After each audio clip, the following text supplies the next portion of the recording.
This is the toughest review I've ever had to do. In fact, I'd say that there's no project that will ever compare to the amount of things I've gone through trying to write this script. Mostly because Final Fantasy VII, the original version, it's my favorite game of all time. I beat it every 6 months. I've gone through it on every version, on every console, just because it means so much to me. Ever since I first picked up the controller in the winter of 1997 and first saw the early opening cutscenes, this game, it meant the world to me. But now it's being redone. A complete remake from the ground up that expands on the stories, the themes, the entire world itself to become something much grander. It's difficult to talk about, but that's the reason I have decided to do a brutally honest review. I want to look at everything in this, because at this point, I have beaten the main story, I've done nearly every single side quest, I've tracked down nearly every single one of the 100% trophies, and I have a lot to say, but not all of it is positive. Are you ready?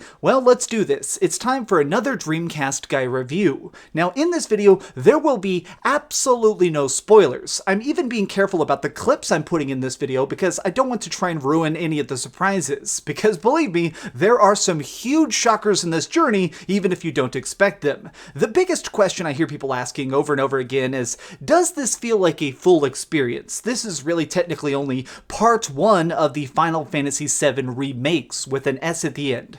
Well, don't worry, this definitely feels like a complete game, even if it's not the total story. This is perhaps the most detailed digital land that has ever been developed. Within this game you see sprawling cities, gorgeous gardens, shadowy streets, all of which include unique dialogue, new lore, or just tiny fun minigames that you can play again and again. That being said, the word remake, it doesn't quite feel accurate. This is a new game, and that's why it costs $60. This is something that's being rebuilt from the old ground. But before we get into the story itself, I want to start off by talking about the gameplay, because definitely the biggest shift with this is that even though this is being a reconstruction of classic Final Fantasy, this is not a turn-based RPG. This is an action RPG that kind of does things differently in the fact that this is definitely something that tries to prioritize strategy over speed. You need to fight intelligently, or else you're not going to last very long in Midgar. While it may seem possible to try and solve all your problems by just swinging around a giant sword, eventually you clearly come to terms with the fact that you have to play smart. You can't do this bad, or else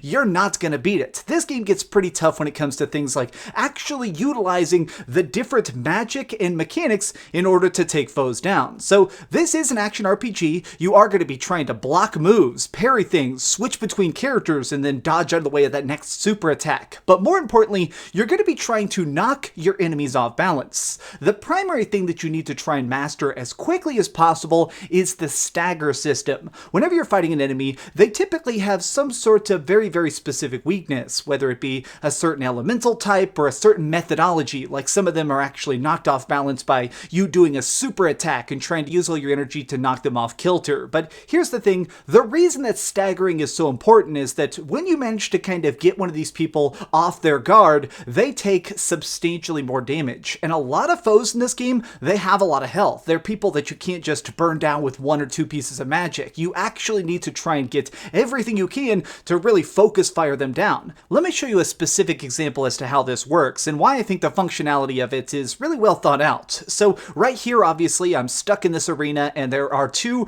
gigantic robots coming directly at me with chainsaw blades for hands. If these guys touch me, they deal some pretty meaty damage, but if I'm careful and I'm constantly trying to roll out of the way, I'm usually pretty fine. The problem is that if I'm not careful, I'm not going to be able to take them down before I run out of health potions and stuff. So what I can do here though is try and keep my balance. As you're attacking foes, you build up the ATB meter. This is the little thing that's below each of the characters' names. This is basically how you execute special actions. When you build up enough of this ATB energy, you can pause time and unleash one specific action, typically things like a giant magic spell, a heal to try and bring one of your friends back to life, or maybe just trying to throw an item, whether it be offensive or defensive. But the reason I like this is because it makes it where you can't just sit in the back. You need to be actively making each of your characters attack, defend, and of course dish out the biggest magic damage possible. So you can see in this situation here, I'm doing my best to survive, but I'm also trying to constantly dish out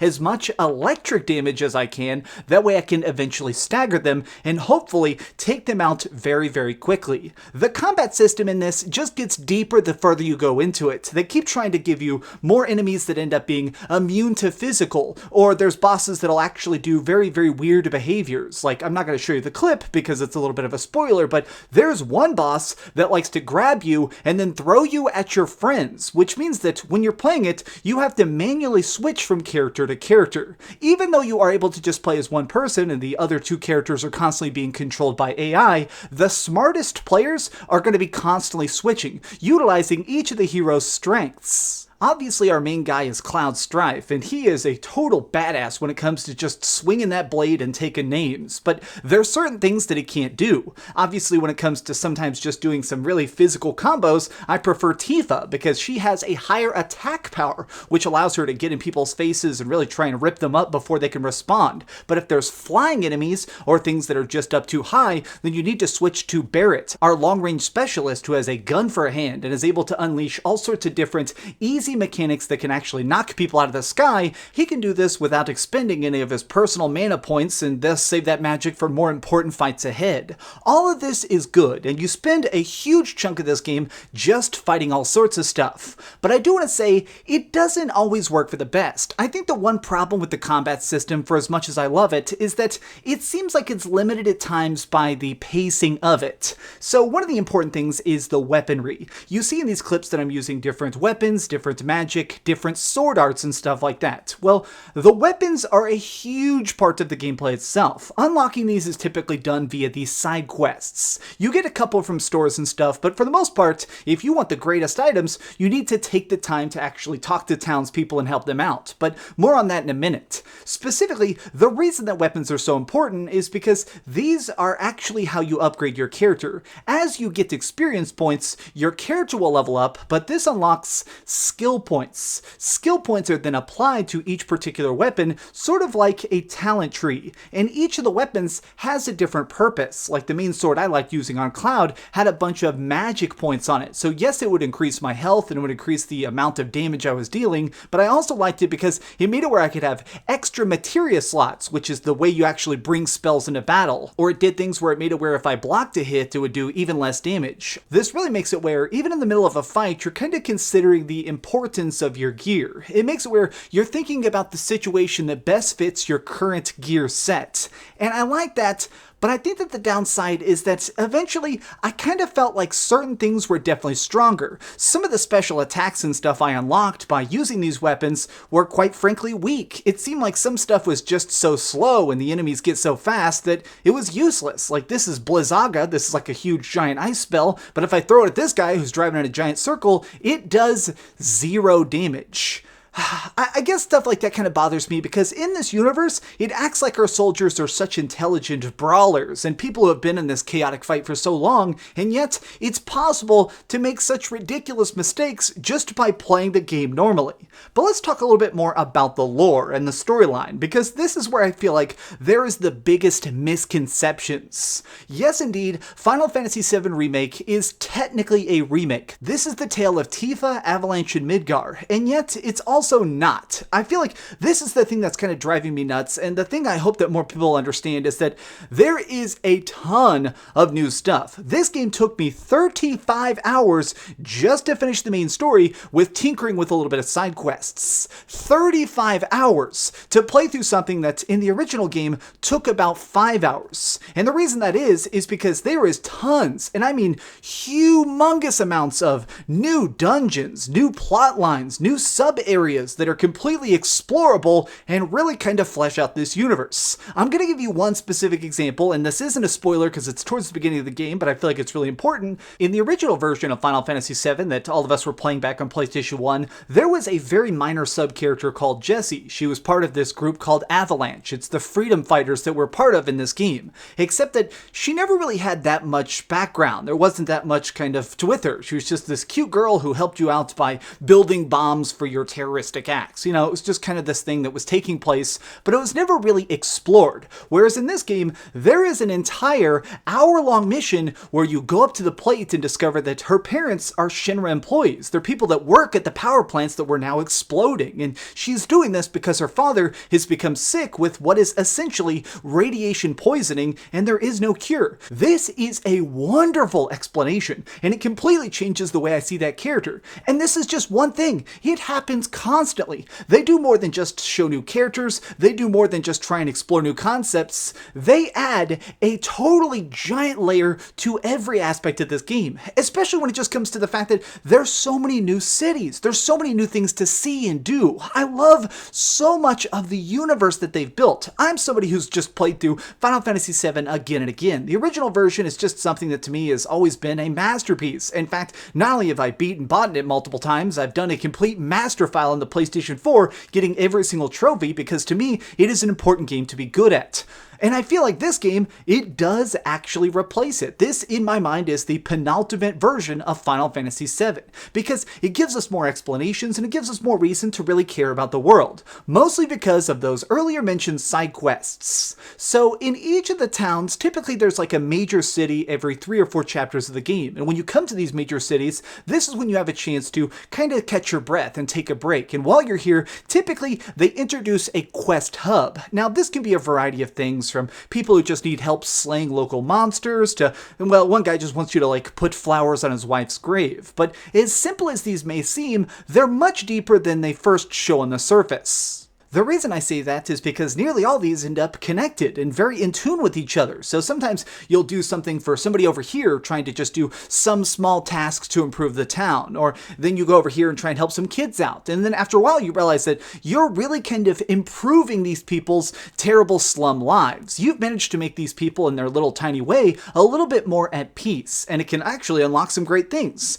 Doing side quests is great. It's fully optional. I suggest you do at least half of them. A lot of times they give you some of the best weapons, some of the best magic, and they can sometimes even unlock mini games. Like this one here, check it out. This is Whack-A-Box. You can go around and smash a bunch of crates for points, and by using your special abilities that you've unlocked with your different weapons, you can do some pretty crazy stuff. It's cool to me, but more than just being cool, it's very, very fun. This is something that a speedrun person or somebody who doesn't really care about Final Fantasy, who's just kind of autopiloting it through the game, they wouldn't even see this. This is a part of the game that's silly and well designed, and I feel like a lot of players are just going to cruise past it because they think, oh man, side quests don't matter. The important part of the Final Fantasy VII Remake is the fact that you need to take it slow. You need a chance to kind of stop and smell the flowers and enjoy the very unique opportunity we have here to see this world in a new light. But now that we've talked a lot about the good, it's time to address the negatives, because unfortunately, there are a couple aspects of this game